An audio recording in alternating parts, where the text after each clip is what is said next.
Sejam muito bem-vindos a mais um episódio do Bloco Podcast. Eu sou o Hugo Quinteiro, você me encontra no X por @Hugo_Quinteiro. No episódio de hoje vamos falar sobre ASIC de Monero, participação especial do Berna Cripto. Tudo bom, Berna? Salve, muito obrigado por ter convidado aqui para a gente poder falar um pouquinho dessa nossa nova máquina da Bitmain aí, que está dando muitos burburinhos e muitas notícias que a gente quer esclarecer um pouquinho aqui com uma visão mais técnica sobre o assunto. Boa. Comigo também tem o Felipe, o investidor descentralizado. Tudo bem, Felipe? Tudo tranquilo, a gente já estava começando a conversar aqui, eu já estou me sentindo um jumento, né, com a aula que a gente estava recebendo, né, e agora a gente vai tornar isso público, né, vamos primeiro, lá, duas atualizações, né, o Berna trocou o RGB pelo RGBaby, né, vocês podem ver ali atrás, o RGBaby rolando, então ele trocou o setup, mas também teve um grande passo acadêmico na vida, né? O cara gosta de fazer grandes desafios ao mesmo tempo, né? Então, assim, é o RGBaby junto com o final de um TCC que eu pude acompanhar e muito robusto, muito bem academicamente feito, né? Em cima justamente de minerações e possibilidades do SHA-256, né? Com tipos de equipamento diferente. E aí apareceu, né? A gente já tinha comentado lá atrás, quando tinha aparecido um ASIC de Monero, né? Um computador da Bitmain. X1, eu acho, né? Que o antigo era o X1 e eles lançaram o X9, se não me engano. Eu vou dar uma pesquisada aqui só para poder acrescentar. Lançou uma nova versão disso que não é um ASIC, né? E aí, por mais que ele tenha a cara final de um ASIC, né, as ventoinhos gigantão, aquela coisa que o mercado está acostumado a ver com um ASIC, aquilo não é um ASIC e a gente gostaria que você pudesse explicar, ou na verdade repetir, porque você já tinha começado a falar, eu falei, pera, a gente não gravou, vamos gravar isso aqui. Sem problema. Então vamos começar definindo o que é essa máquina chamada que o pessoal fala de ASIC. No mundo corporativo, como eu estava explicando para vocês, eu tomei até uma chamada do meu banca de TCC e do artigo acadêmico também, que eu consegui fazer a publicação lá na I3E, sobre não chamar essas máquinas de ASIC, porque ASIC é o nome da arquitetura do chip que compõe elas. Então, ela é uma máquina baseada em chip ASIC. Quando a gente chama eu fiz até uma analogia, eu acho que foi para você, quando a gente chama uma máquina de ASIC, eu tenho uma ASIC de Bitcoin aqui, é praticamente a mesma coisa, você fala assim, vamos dar uma volta na rua, eu tenho meu motor aqui em casa. Você, que motor, cara? Não, eu tenho meu motor, eu passo aí de motor aí te buscar. Como assim motor, cara? Não, eu tenho um carro, aí tem um motor lá dentro, sabe? Então eu vou passar de motor aí para te buscar. Quando a gente chama uma máquina chamando ela de ASIC, ela tá no mundo corporativo, ok, mas no mundo mais acadêmico, mais profissional, quando você entende como é formado, como que é desenhado, fabricado, essas máquinas não são chamadas de ASIC, são máquinas baseadas em chip ASIC. Mas tirando isso, a gente vai hoje comentar sobre o que é esse ASIC, o que é essa máquina de Monero que a Bitmain lançou, o hash rate bruto que ela faz, o hash rate com base em que ela faz tanto hash rate com tanta eficiência que ela tem agora, e se é um perigo para a rede do Monero agora essas máquinas chegarem. Só que vai chegar, eu acho que no meio desse ano, se eu não estou enganado, vai chegar ainda no meio desse ano. Então, assim, tem que dar uma olhada na dificuldade da rede, se ela está aumentando consideravelmente nos últimos meses. Se está aumentando, pode ter certeza que a Bitmain já está minerando lá para eles, porque cada máquina, até onde eu vi, eu acho que foi há 3 dias atrás, já estava dando $30 por dia de Monero, fazendo, lógico, sem a conta de energia, porque quando você começa a trabalhar em grandes fazendas de mineração, quando você está nesse meio de mineração, ninguém põe a conta da energia na hora de você falar quanto que rende uma máquina, porque a mineração mais profissional, porque não existe mais hoje home mining, esquece o home mining, esquece, vou minerar uma moedinha aqui em casa e vou me sustentar dessa moedinha. Acabou o Ethereum de 2020, 2021, não tem mais como você se autossustentar com mineração hoje. Existem outras vertentes de mineração. Mas voltando lá para o lado profissional, como a gente estava falando, para não perder muito o raciocínio, Os profissionais, eles não colocam, tanto é que você pode ver que vários sites, a própria Bitmain fala quanto que rende por quilo hash a máquina dela, porque é assim que no mundo corporativo o pessoal trabalha. Essa máquina rende tantos dólares por dia. A parte da energia é você que se vira, com eólica, com hidrelétrica, com solar. Você vai fazer seu banco de captação de energia elétrica, independentemente da quantidade de máquina que você tem. Você vai fazer essa captação de energia, depois você vai colocando as máquinas lá. Então nunca vai entrar o gasto energético dessas máquinas na hora do dólar ao dia. Vai entrar, logicamente, da quantidade de suporte que você pode colocar, questão de custo variável, né? De corrente. Lógico que vai entrar na conta, pelo amor de Deus. Não estou falando que nunca vai ter esse cálculo com a energia. Sim. Tem sim. Mas quando você vai divulgar, você vai promover uma máquina, não se entra a conta da energia, porque quer mostrar o poder bruto dela. E o poder dela é fazer 30 dólares. Mas será que compensa? Cara, ela vai fazer 30 dólares. Para tem gente que tem energia, digamos, vamos colocar entre aspas, grátis, tem gente que não paga energia ou porque tem muito excesso de energia, essa pessoa vai fazer 30 dólares e pronto, e acabou. Então é por isso que hoje se vendem máquinas que fazem X dólar por dia. E essa é uma que estava fazendo 29 a 30, não sei quanto está fazendo hoje.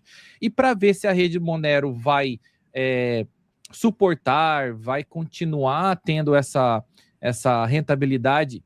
Na outra vez que eu participei, a gente estava até conversando como se faz o cálculo de rentabilidade. Você pode até deixar um link aí na descrição para o pessoal ouvir o nosso último episódio, para não ter que reexplicar de novo. Mas o cálculo da rentabilidade de qualquer mineração envolve várias coisas. Não é somente a máquina e não é somente o custo de energia que você tem na sua casa.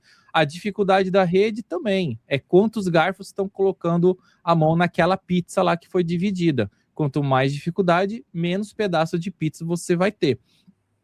E a questão da cotação da moeda também. Né? Só te cortando um pouquinho, só para te falar disso, que eu tenho esse dado um pouco mais atualizado. No último ano, o hash rate da rede subiu em torno de 30%, só que Monero bateu com 130% de subida. Isso, então, aí... a fatia ficou melhor, assim, mineração ficou um pouco mais interessante. Não Exatamente. Que seja lucrativa para ser doméstica, né? A gente já deixa isso claro para as pessoas, não é lucrativo. Isso aqui que está aqui do lado rodando é aquecimento da casa. Com com cashback, tá 7 graus aqui na rua, aqui dentro tá 18, entendeu? Então assim, eu tô de camiseta. Então é isso que isso aqui está fazendo. Tem o sistema solar também, coloquei. Então são coisas que me ajudam a pagar um investimento. Então é uma outra vertente do que fazer com a mineração. Não é não é mais aquela coisa do tipo assim, jogo 12 vezes no cartão, pago a prestação e sobra um lucrinho e paga energia. Não é mais isso. Quando você estava falando, quando você aumenta a cotação, na mesma analogia lá dos garfos pegando um pedaço de pizza, quando aumenta a cotação dessa moeda, é como se a pizza aumentasse. Então pode entrar mais garfo, mas a pizza está muito maior, você vai ficar com um pedaço maior ainda do que o pedaço anterior, porque a pizza aumentou para você garfar. Enfim, aí para a gente seguir então o nosso raciocínio da nossa explicação, qual que é o tópico mais ou menos que a gente vai agora para você dar uma frente para nós aí? Assim, a gente pode começar falando você tem experiência, você tem experiência com os 3 tipos de arquitetura hoje de mineração, né? O CPU, que você foi um dos caras que trouxe isso para o Brasil, o FPGA, que foi o tema do seu TCC, e o ASIC, que é o Bitax, que você ainda tem até hoje, né? Sim. Então, assim, fala um pouquinho do que é a diferença entre cada um deles. Tá, legal. O CPU, a gente pode colocar na mesma vertente da mineração de placa de vídeo também da GPU. São núcleos que você pode... mexer com eles apenas via código, ou seja, os mineradores vão utilizar esses núcleos para fazer a mineração. Então, você já tem lá um núcleo que ele faz tudo, mas ele não faz perfeito. Já vou explicar isso mais ou menos. Vamos falar da rede do Bitcoin, que foi uma rede que aceitou CPU, GPU, FPGA e aceitou hoje, na verdade, não nem aceita, né? Ela é predominantemente ASIC. Então vamos lá. Na mineração de Bitcoin.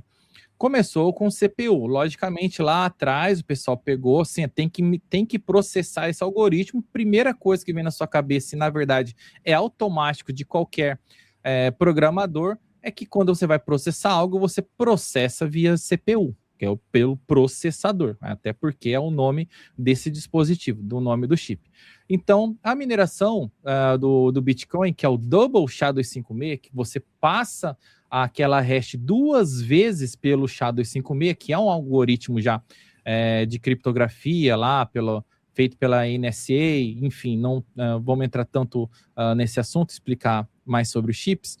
Tem bastante disso, só para te cortar, mas tem bastante dessas explicações, quem quiser, na entrevista do Phoenix, que ele explica por que ele não confia, enfim, sim, né? Sim. Mas ele explica detalhes mais técnicos disso, quem quiser aprofundar nisso depois, dá para ir bem bastante nas entrevistas dele.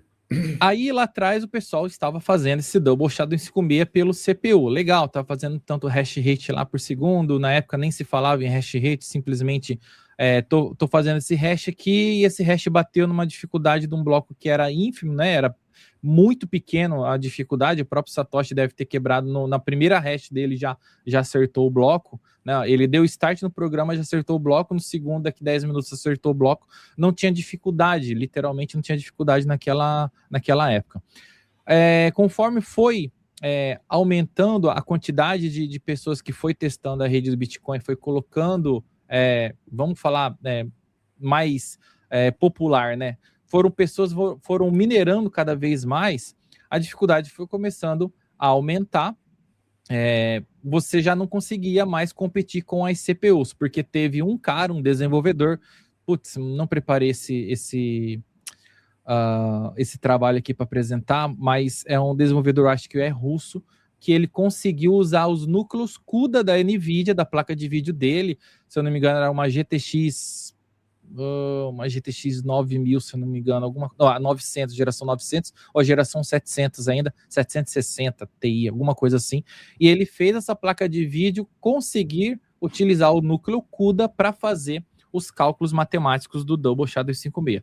Pá! Estourou, né? Aí foi placa de vídeo, era a melhor coisa. E aí se mostrou mais eficiente, né? Assim, mais eficiente e muito mais veloz, porque a gente tem no cálculo da mineração, eu tenho uma máquina que ela faz muito mais hash rate, mas ela faz muito mais consumo de energia elétrica. Então, você tem que colocar isso, naquela época, com certeza, tinha esse cálculo de eficiência energética.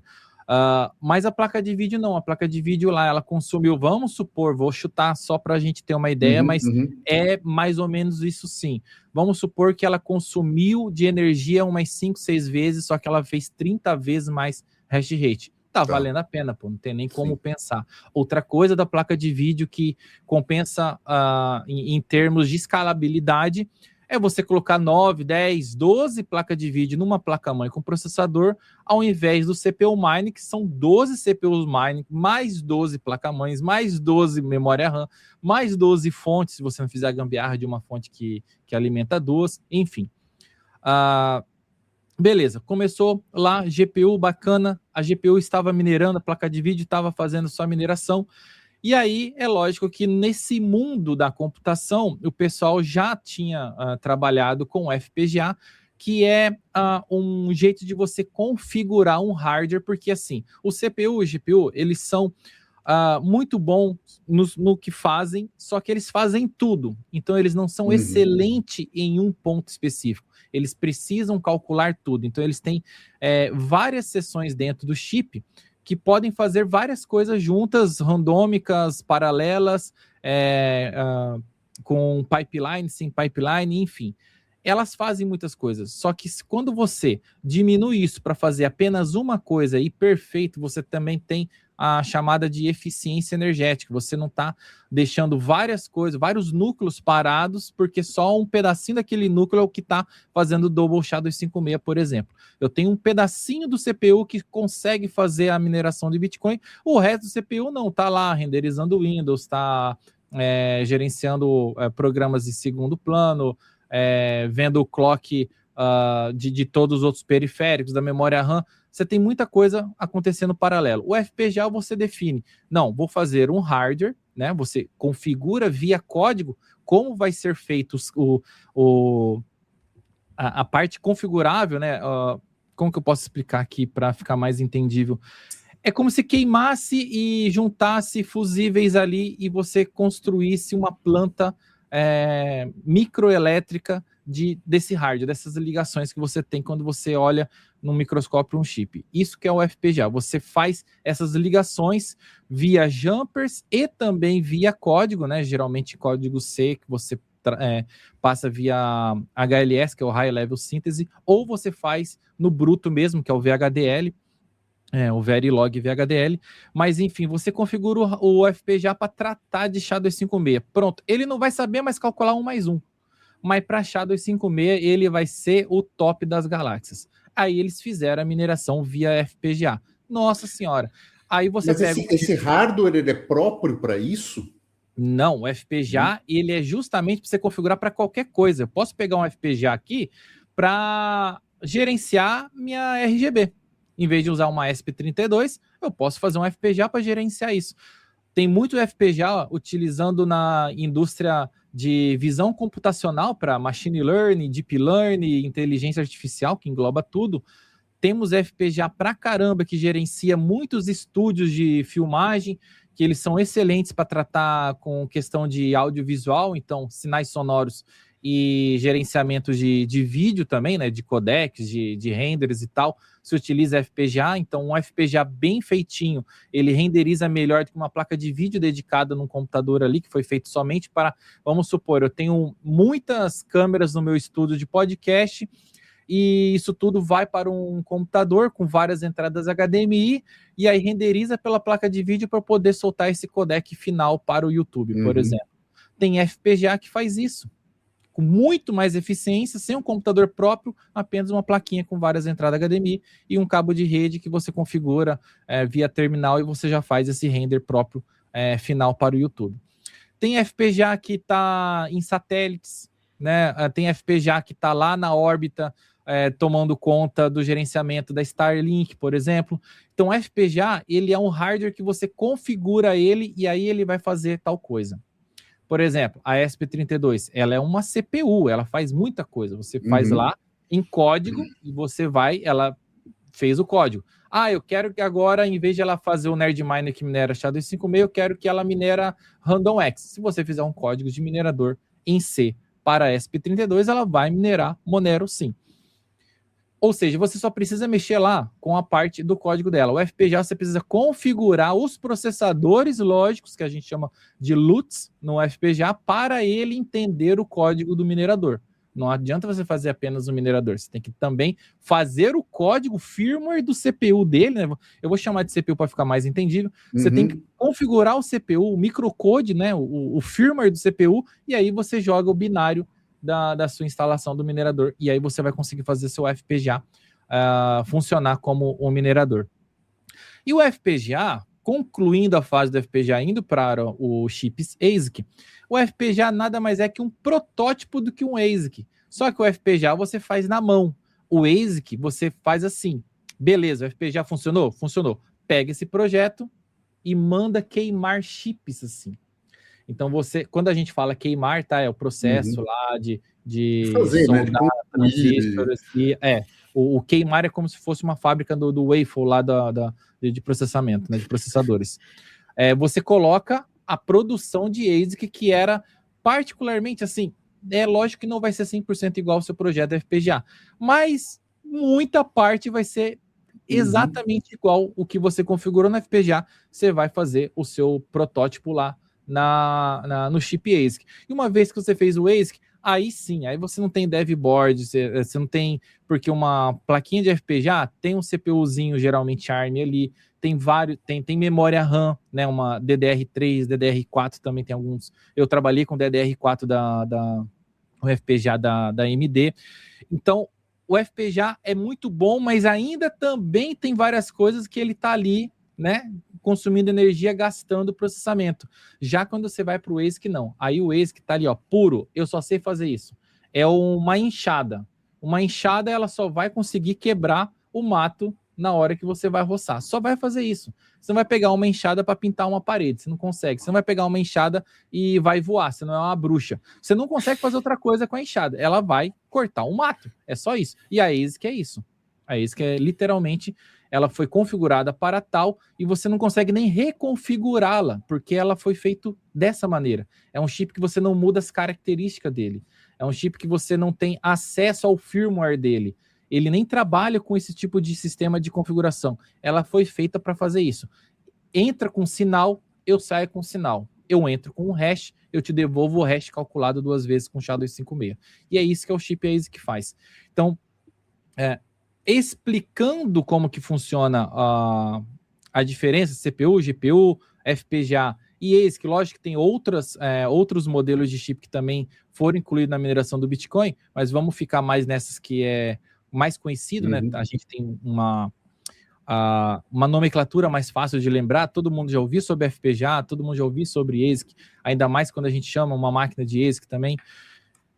Quando a gente vai para a Monero, que é o tema do podcast, o RandomX, ele foi feito para se proteger contra o FPGA e automaticamente se protege contra ASIC. Coisas que não aconteceu no Ethereum, coisas que não aconteceu no K-Heavy Hash, coisas que não aconteceu na Script, né, que é da Litecoin, entre outras moedas que você pode ver que tem várias outras que as empresas estão criando para ver se bomba. A Leo já teve também, né, a Alephium.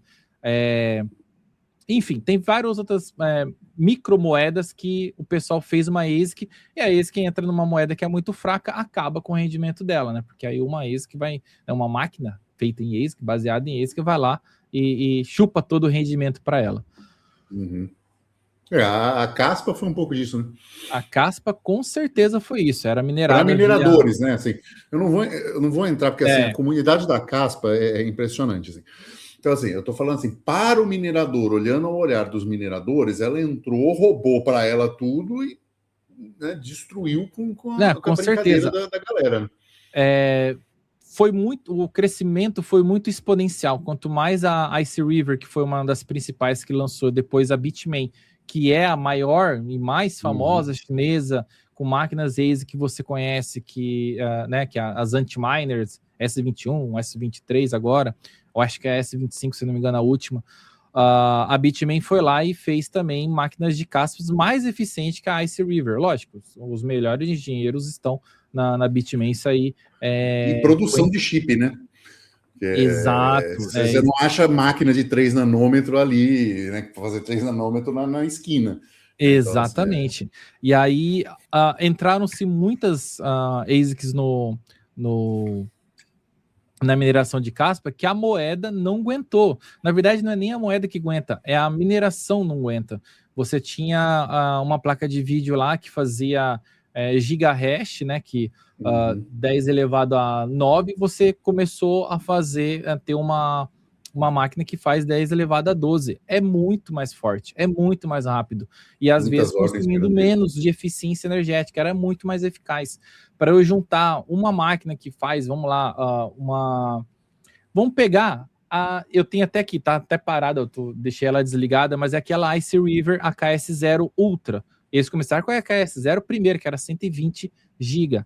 A Ultra, que é 400 GHz, consome 400 watts, 400 GHz.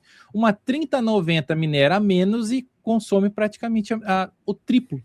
Então, olha só a eficiência energética dessa ASIC. E é uma máquina ASIC. A KS0, ela é uma máquina que tem chips ASIC lá, que faz a mineração, né? Faz o hashing do algoritmo K-Heavy Hash. Então, você tem uma máquina que consome 120 e produz 400, uma 3090, se eu não me engano, produzia 360, só que consumia quase 400. Então, você consome 3 vezes mais e não consegue nem passar a produção? Não, peraí. Não tem nem como competir. E aí veio mais eficiência, né? Que aí tem as máquinas grandes que fazem 12 tera, aí já vai para outro, escala muito maior a quantidade de hash rate, consumindo ali seus 3.000 watts mais ou menos, mas se você colocar na calculadora, a eficiência por terahash é mais forte ainda. É melhor, no caso, né? Sim, aí as grandes operações entram nesse sentido. E mostra uma questão importante, né? Essa tendência de centralização, porque acaba entrando em lugares especializados e grandes, com grande infraelétrica e tal. E esse é um ponto do raciocínio, né? Dos criadores, né? E assim, quem trouxe o RandomX foi o Fluff Pony, o Spagni, para o Monero, né? Ele criou essa forma de algoritmo que obriga que seja o CPU, ou seja, ele não consegue, me corrija se eu estiver errado, ele não consegue fazer um FPGA e, consequentemente, um ASIC, porque é justamente está no nome, random.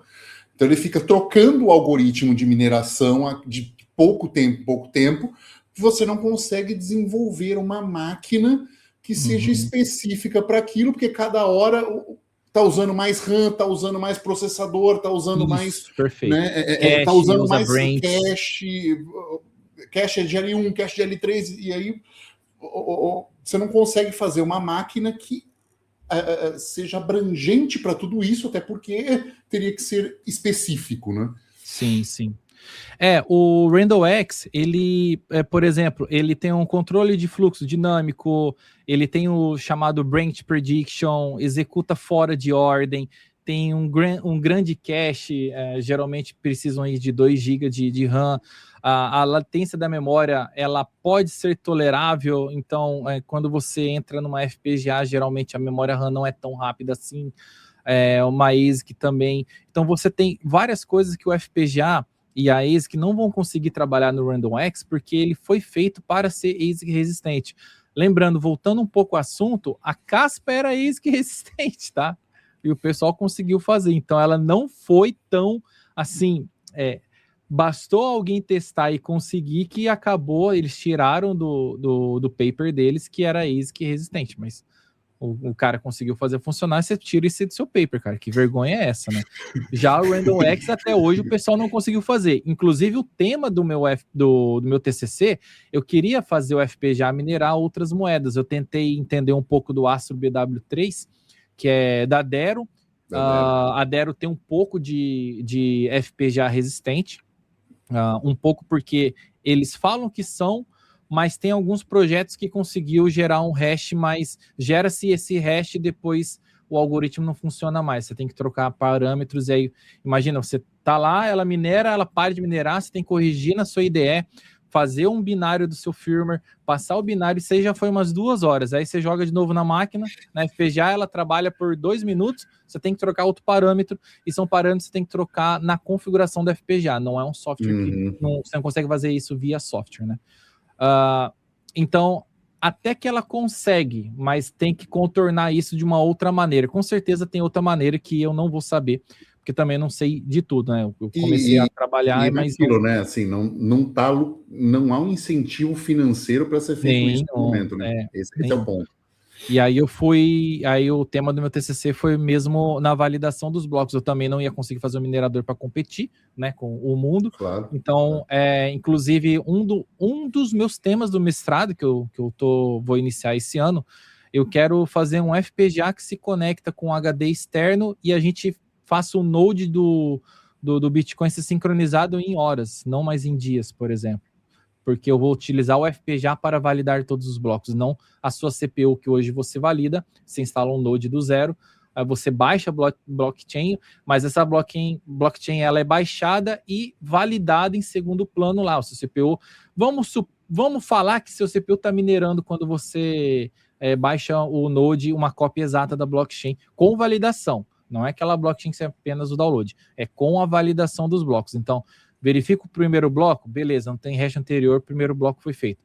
Vem o segundo bloco, pega-se parte do bloco anterior, mais o nonce, vai chutando o nonces para passar da dificuldade exata que estava no primeiro hash, passou da dificuldade, é o segundo hash. A conta é mais ou menos assim que é feita na mineração. É lógico, tem timestamp, tem várias outras coisas que você tem que colocar, versão de bloco, tem várias outras coisas que você coloca no hash final. Mas para ser bem simplista, você faz a validação dos blocos dessa maneira. Você depende do bloco anterior, chuta um nonce. Como você conhece o nonce do bloco quando você está baixando o node, então você pega o hash a ser validado, joga no Double SHA-256 e tem que ser o hash emitido. Então você monta o hash do bloco anterior, pega os dados do bloco. É uma cópia com auditoria completa, né? É como se fosse auditoria, por isso você valida a rede. Uhum. Imagina isso, um FPGA com HD externo conectado, porque os dev kits de FPGA você tem portas USB, porta Ethernet, porta HDMI, como te falei, depende do dev kit. Por exemplo, quando a gente fala do Nerdminer, sabe a ESP32 da Liligo? A ESP32 é aquele encapsulamento prateadinho ali. O resto a gente chama de dev kit, são portas I/O, são USB, são pinos para ligar LED, pinos para ligar alto-falante, pinos para ligar a bateria. Então, quando a Liligo, ela não é uma ESP32, ela é um dev kit com base em ESP32. Então, o FPGA, quando a gente fala FPGA, também a gente está falando de dev kits. Eu trabalhei com dev kit, era uma plaquinha verde, o FPGA estava ali no meio, um ARMzinho do Motorola, o mesmo CPU da Motorola Motomax, que eu acho que é um ARM V6, ele fazia o gerenciamento da FPGA e tinha memória RAM, tinha porta HDMI, como te falei, tinha porta serial para conectar porta UART para você ter a transferência no terminal. Enfim, aí quando você pega o dev kit para você montar, onde que a gente estava mesmo agora, eu já me embaralhei tudo. A gente estava falando do... Dá até para cortar isso aí depois. Não precisa não.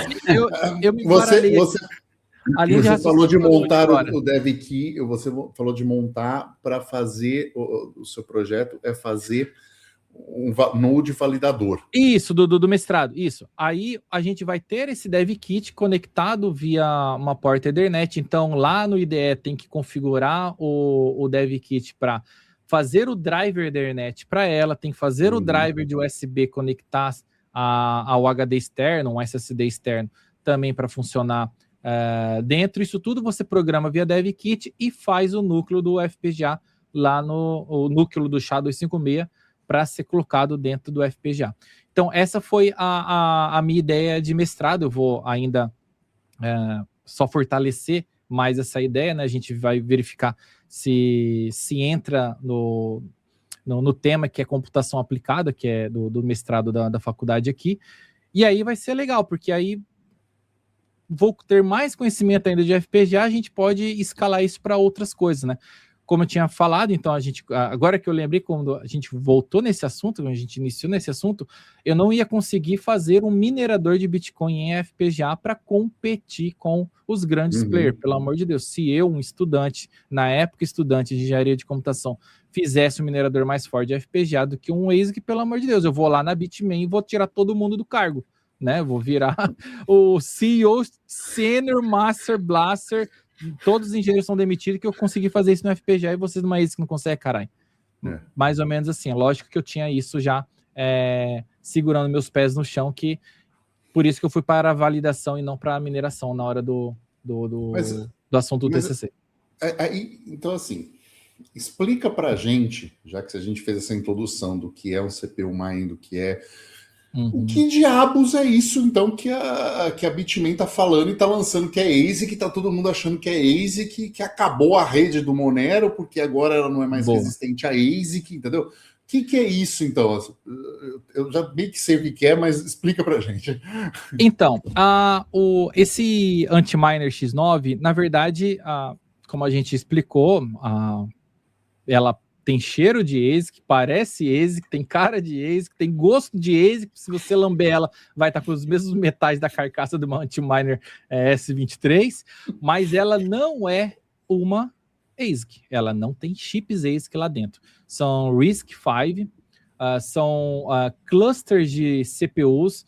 A Bitmain fez CPU então ela não fez chip ASIC, ela fez chip CPU, porque CPU consegue trabalhar no Monero. E o que ela fez, então, que está muito mais eficiente? É o que a gente voltou lá atrás da grande diferença do GPU Mine para o CPU Mine. No GPU, eu posso colocar aí 12 placas de vídeo numa placa-mãe. Eu não consigo colocar várias CPUs numa placa-mãe. A Bitmain fez exatamente essa dor que a gente tinha. Ela colocou várias CPUs na placa-mãe dela. Então, ela fez um cluster de CPUs na hashboard dela. Se você abrir, eles abriram a X5 antes dessa X9, a X5 já eram vários clusters, e a gente já tinha desmentido, eu fiz até um vídeo no canal falando sobre essa máquina, o X9 eu não pude fazer ainda, mas a X5 já era um cluster, todo mundo falava que era isso. Não, teve um youtuber lá de fora que abriu a hashboard, tirou foto lá do encapsulamento que estava lá na placa-mãe da Bitmain, e você colocando esse código lá no Google, você acha o datasheet de um processador ARM RISC-V. Então, é processador, é CPU, esquece chip ASIC, não é ASIC, muito menos FPGA, é CPU. E a Bitmain fez CPU, um cluster de CPU, ela não fez máquinas ASIC.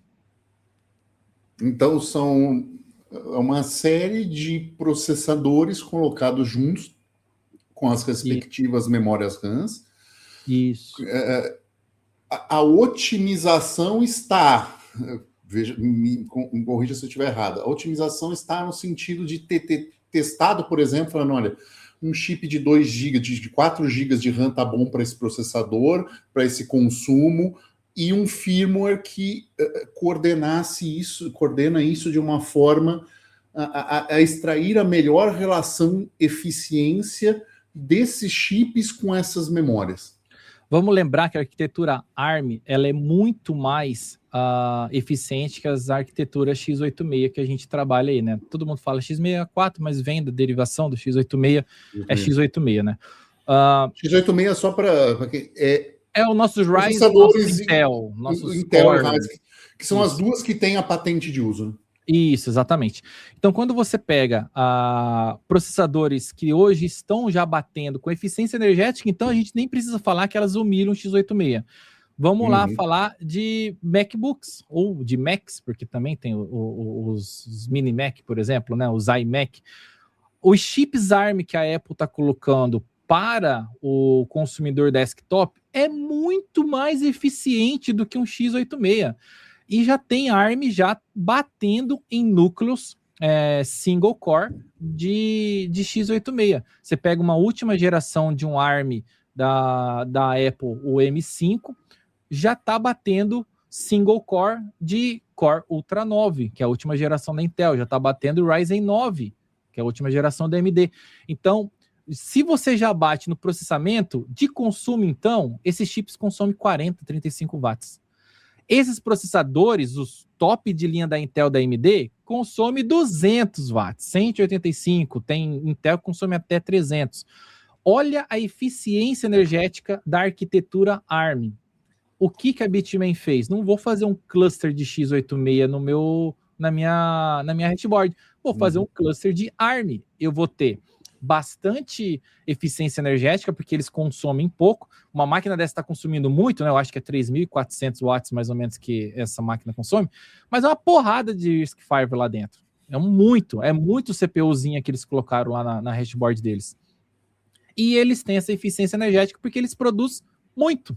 Então, a produção é tão grande que vale a pena, em termos de eficiência energética, vale a pena você ter esses vários CPUs consumindo isso tudo de energia, porque eles produzem pra caramba. O que pode acontecer, como a gente estava lá no início da nossa conversa, o que pode acontecer é que se essas máquinas começarem a ser vendidas com muita escala, com lista de espera, o que produz vende, como foi feita as ASICs de Caspa, aí a rede da Monero pode ter a mesma coisa que teve na rede da Caspa. Eu não acredito por duas coisas. Eu acho que a Monero ela é tão capaz e tão forte como foi a rede de Ethereum. A rede de Ethereum também teve uma enxurrada de ASIC entrando no mercado, e a rede de Ethereum, até ela virar Proof of Stake, ela continuou pagando para o GPU Mine. Então, você que era minerador de GPU, quando a gente estava no boom do Ethereum, lá em 2020 e 2021, que a gente estava falando assim, meu Deus do céu, eu tô ganhando muito dinheiro com a minha mineração de placa de vídeo, você imagina a galera que tinha ASIC. Para você ter uma ideia, só para você ter uma ideia da eficiência, tinha ASIC que fazia 1 gigahash consumindo 1.200 watts. Para você ter 1 gigahash, você teria que ter mais ou menos 12 placas de vídeo consumindo 2 vezes mais energia. Então, as ASICs de Ethereum também comprovavam ser muito mais eficiente. Sempre vai ser, lógico, voltando àquele assunto de eficiência energética, de uma coisa que faz várias coisas e outra que faz uma só, o que faz uma só é muito mais eficiente. As ASICs de Ethereum, elas já eram muito mais eficientes do que o GPU Mining. A gente pega esse negócio chamado de ASIC de Monero, que não é ASIC, mas a gente pega aí a X9, ela é bem eficiente, muito mais eficiente do que a mineração via CPU, mas a rede de Monero, ela é muito firme, ela já foi comprovada. O preço do Monero também é um preço muito bom, tá em crescente aí também, que eu vim acompanhando vocês, não é uma moeda que está perdendo valor, então está aumentando o tamanho de pizza, apesar que a Bitmain está jogando muito garfo aí na mesa, a pizza está aumentando, cada vez o garçom está trazendo a pizza maior, então não vai ter problema para os mineradores. Eu acredito nisso. Mas a gente sabe também que a gente não pode deixar de falar se essa construção dessas máquinas forem exponenciais, né?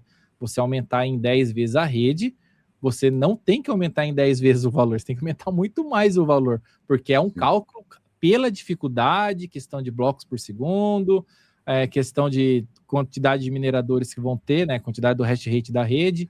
Então, assim, acredito que não teremos tanto pânico como foi na rede da Caspa. Eu acredito mais que seja igual ao Ethereum, vai baixar um pouquinho a rentabilidade, lógico, vai sim afetar um pouco a rentabilidade, mas não vai zerar a rentabilidade como foi feito na rede da Caspa. Quem minerava via GPU, quando chegou as máquinas ASIC, acabou a mineração de GPU. Acabou por quê? Uma placa de vídeo de última geração, na época, 3090, um dia inteiro você não fazia $0,01 em Caspa. Acabou a mineração de Caspa com as máquinas chegando.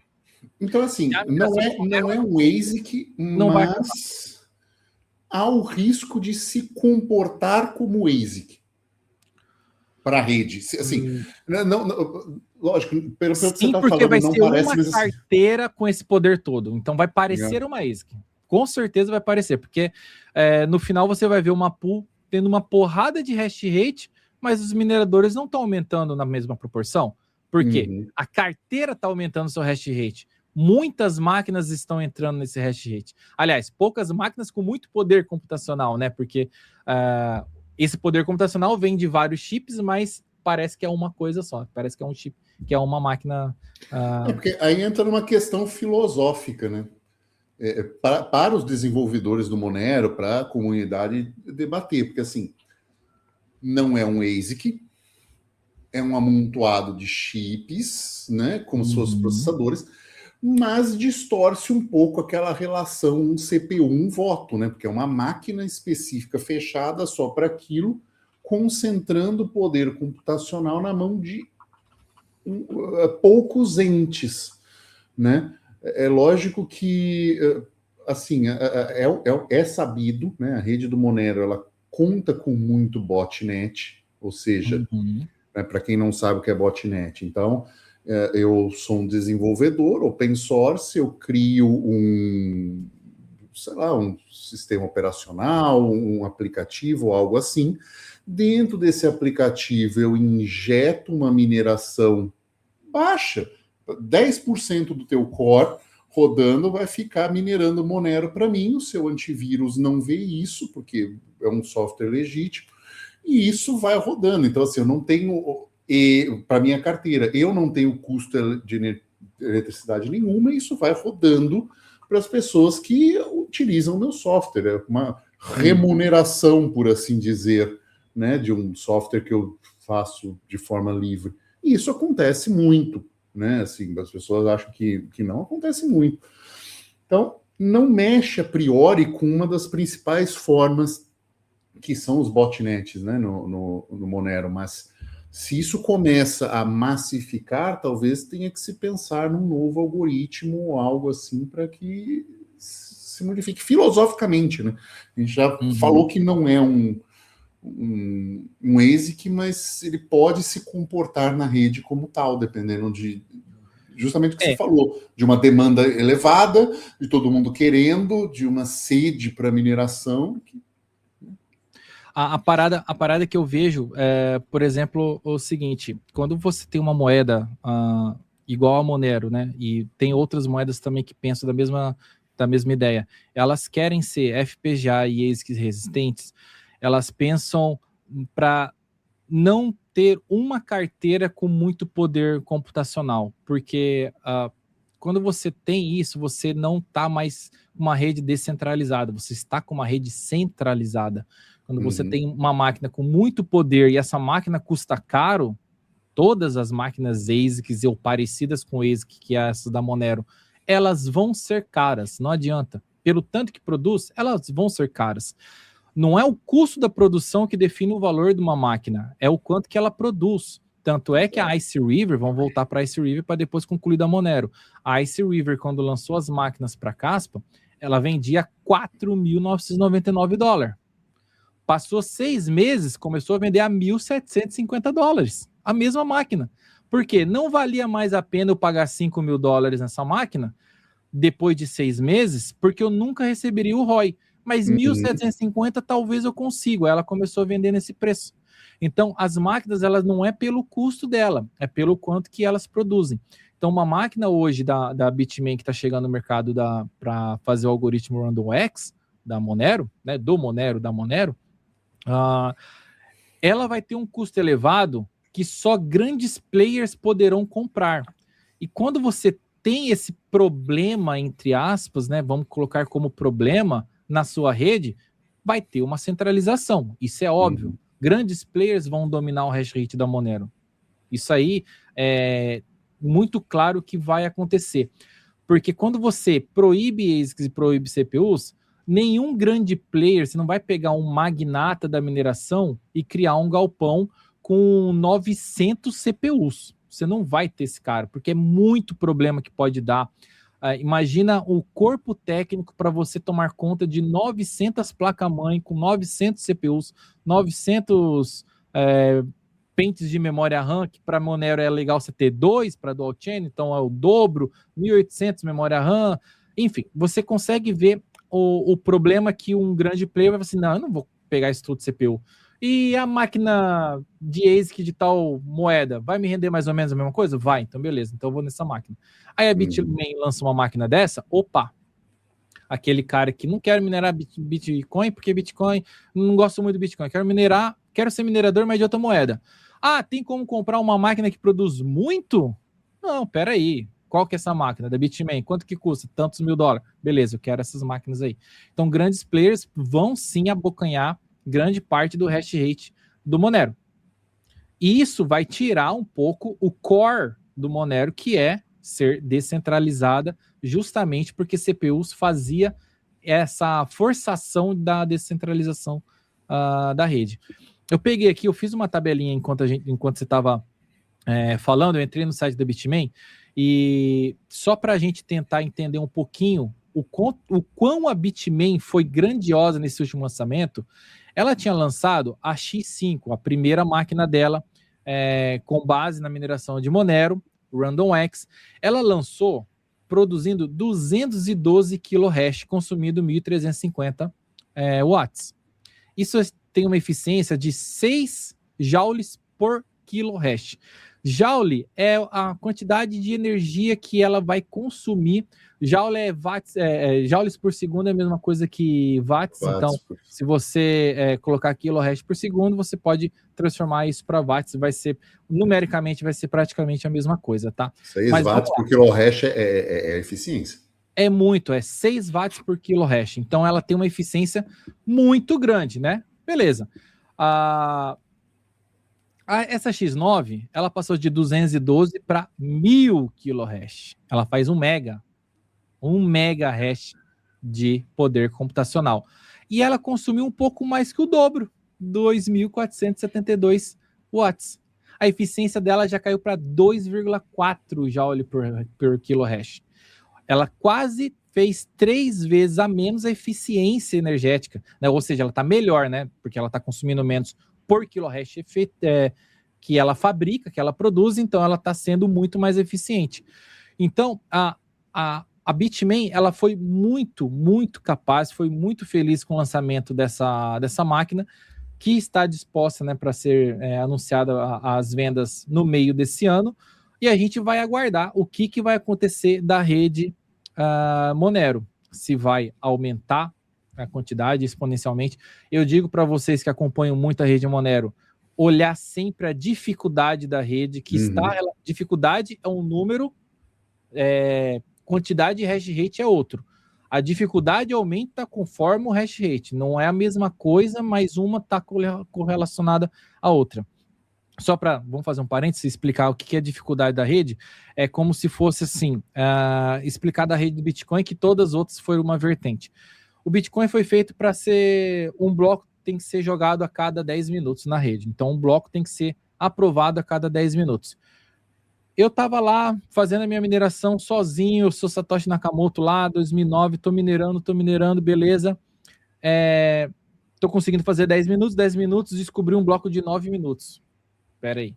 Aí o próximo bloco deu 9 minutos. Pera aí. Deixa eu dar um tico aqui na dificuldade da rede, ou seja, o algoritmo que vai vir no cabeçalho para ser calculado vai ser mais difícil para o meu CPU levar 10 minutos para executar o próximo bloco. Isso que é a dificuldade da rede, que por isso que aumenta, por isso que diminui, conforme o algoritmo, conforme a característica da criptomoeda. O Bitcoin, um bloco a cada 10 minutos. Então, quando o Bitcoin, a rede do Bitcoin fica vendo, opa, um bloco foi descoberto em 9 minutos, outro 9 minutos, outro 9 minutos, pera lá, aumenta-se a dificuldade. O bloco foi descoberto a 11, o bloco foi descoberto a 12 minutos, diminui a dificuldade da rede. É assim que funciona a dificuldade da rede. Ela está correlacionada à quantidade de hash rate? Logicamente. Você tem muito mais pessoas minerando, você tem muito mais CPUs fazendo cálculos, então a probabilidade de acertar um bloco naquela dificuldade é maior, porque um papel de Mega Sena ou vários papéis de Mega Sena? Vários, você vai conseguir, né, ter mais chances de probabilidade de acertar os 6 números da Mega Sena do que você apostar um papel. Seria mais ou menos essa a ideia do hash rate. Então, o hash rate está relacionado a quantas apostas da Mega Sena, e a dificuldade é justamente essa probabilidade lá de 1 para 51 milhões que tem o cálculo. Tá. Tá vindo um RandomX V2 aí, né? A comunidade já está falando nisso, não sei quanto vai ser substancialmente diferente, mas nós ainda não estamos...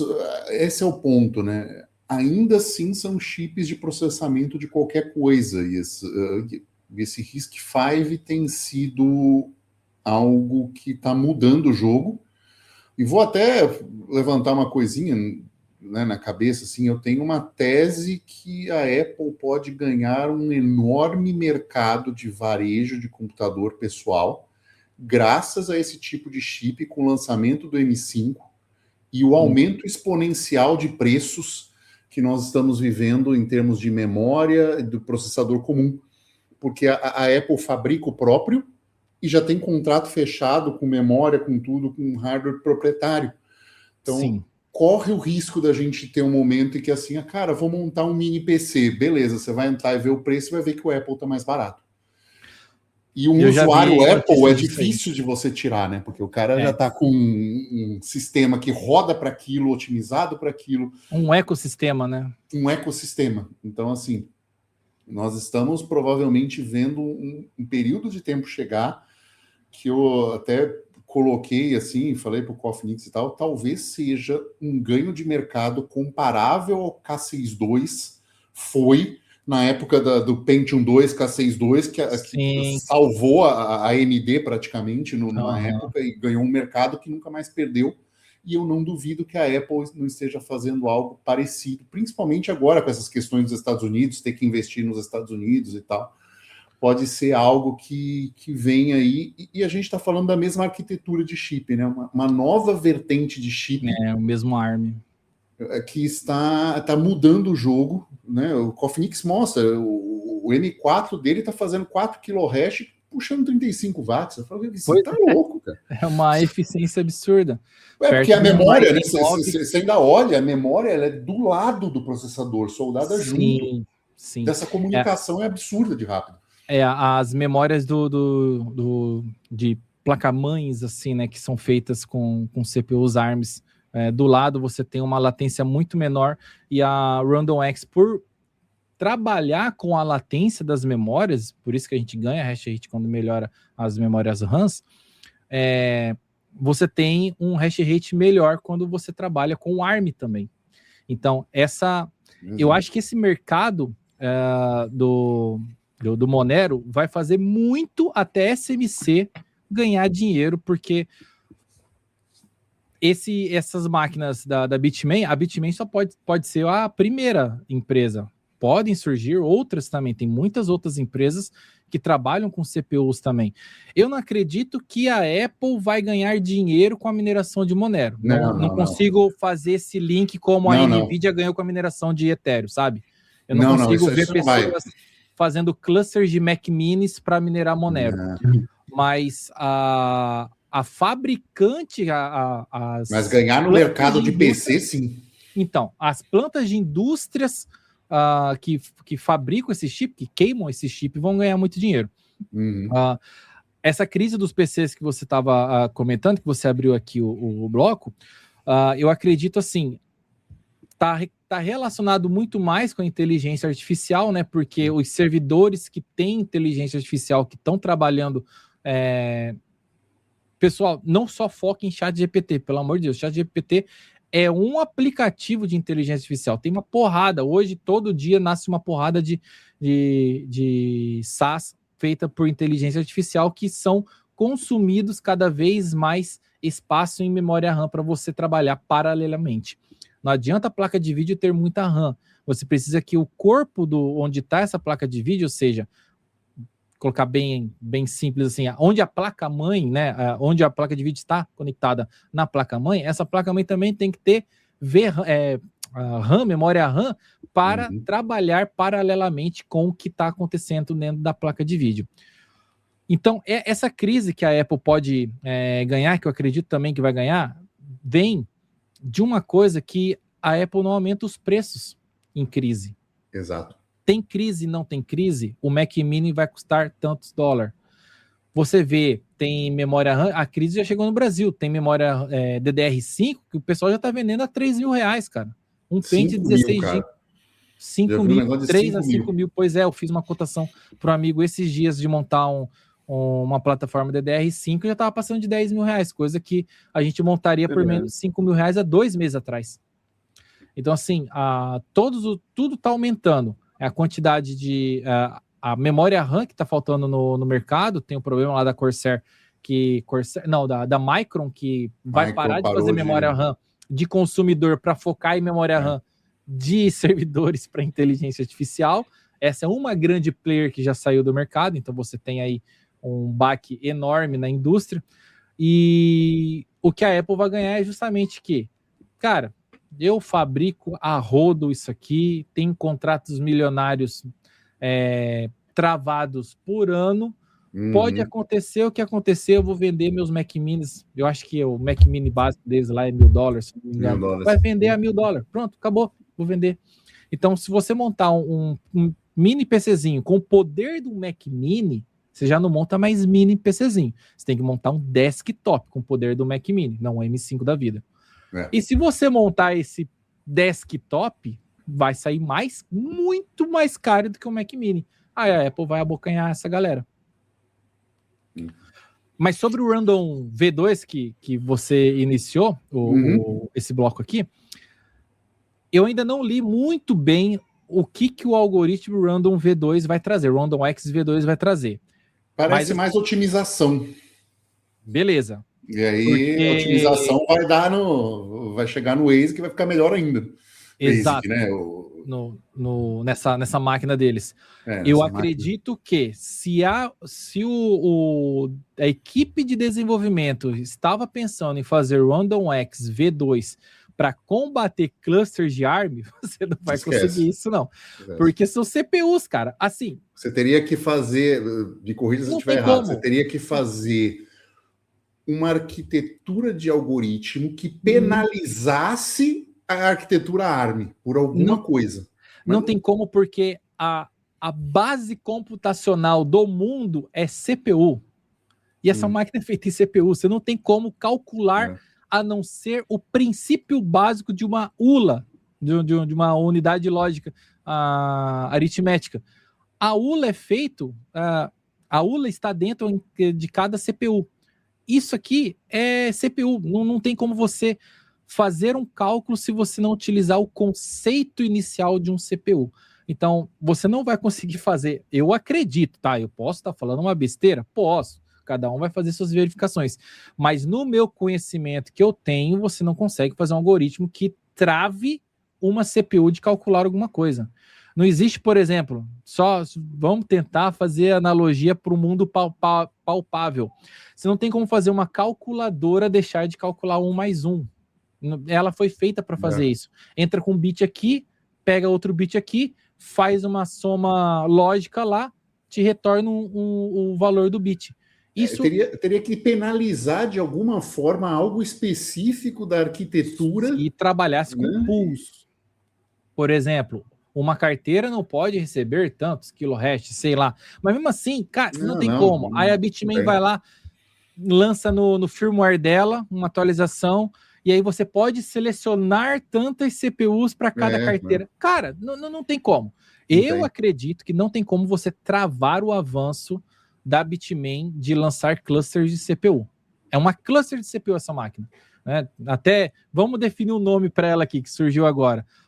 Não é uma ASIC, é uma cluster de CPUs. É literalmente um empilhamento, um paralelismo de CPUs que está fazendo esse hash dessa máquina. Enfim, se não tem solução, solucionado está, né?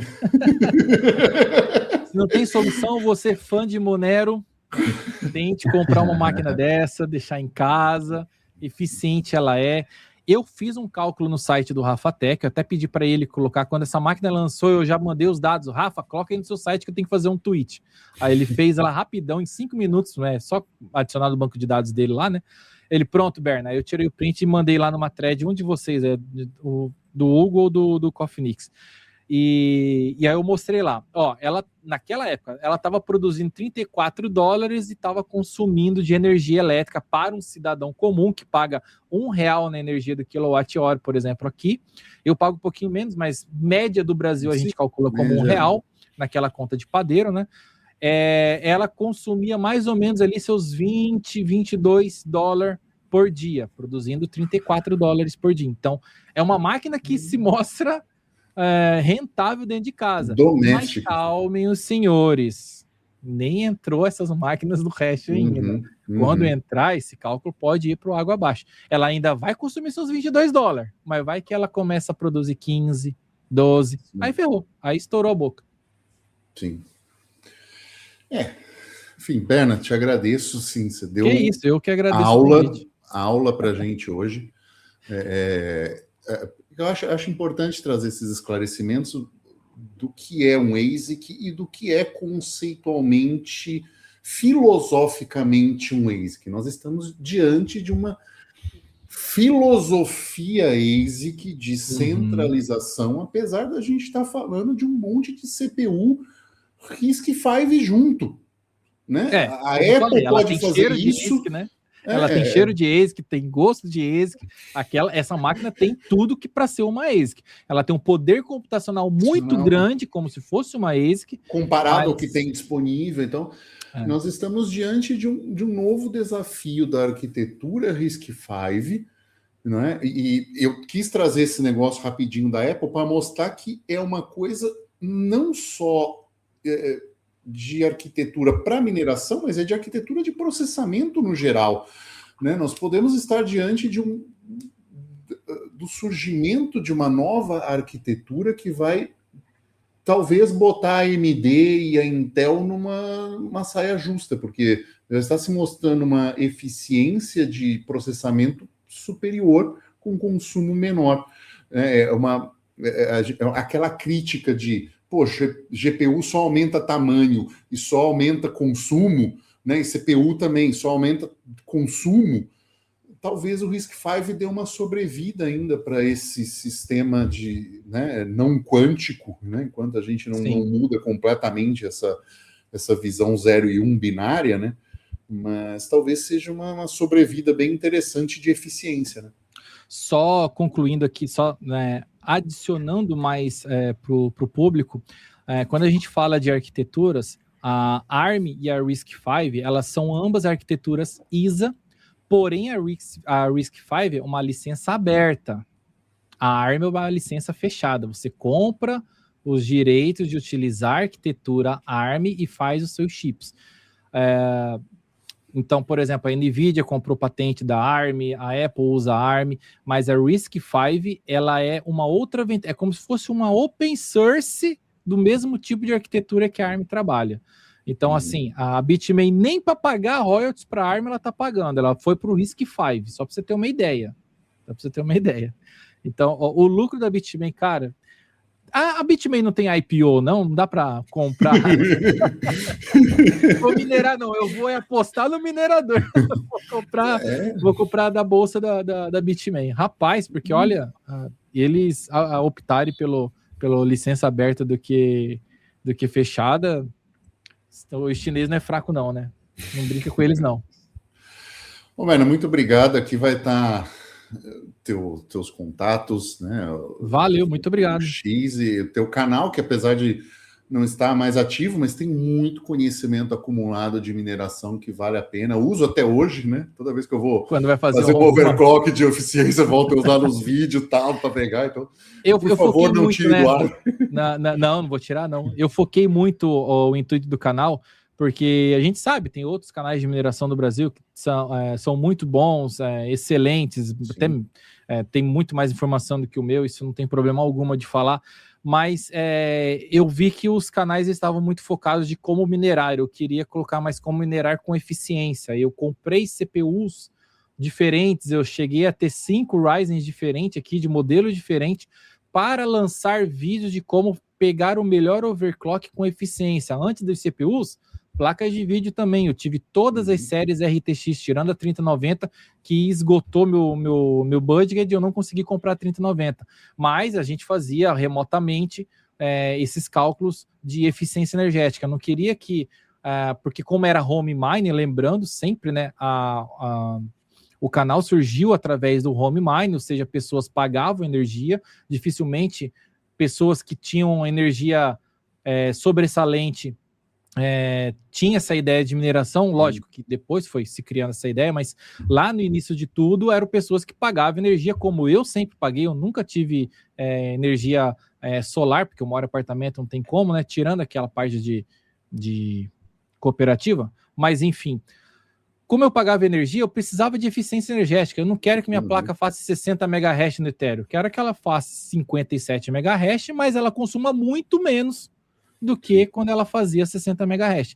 Eu quero que o meu CPU... Não era uma briga por produtividade, era por eficiência. Isso. Porque quando eu pegar o que eu produzi de Ethereum e pagar minha conta de energia, opa, sobrou mais dólar aqui, ó, do que você que estava fazendo a rodo aí, com a placa esquentando, perdendo o tempo de vida útil de uma placa de vídeo, mas você estava fazendo bastante, só que no final do mês você sobrava menos no seu bolso. Então, essa questão de eficiência energética foi o que me moldou quando eu fazia meus vídeos lá no canal no YouTube. Então, só concluindo um pouquinho o seu raciocínio. Mas não vou apagar não, tá? Vai ficar assim para sempre. Obrigado. Agradecer muito a tua participação e é isso. Ficamos por aqui e tchau. Valeu, tchau, tchau.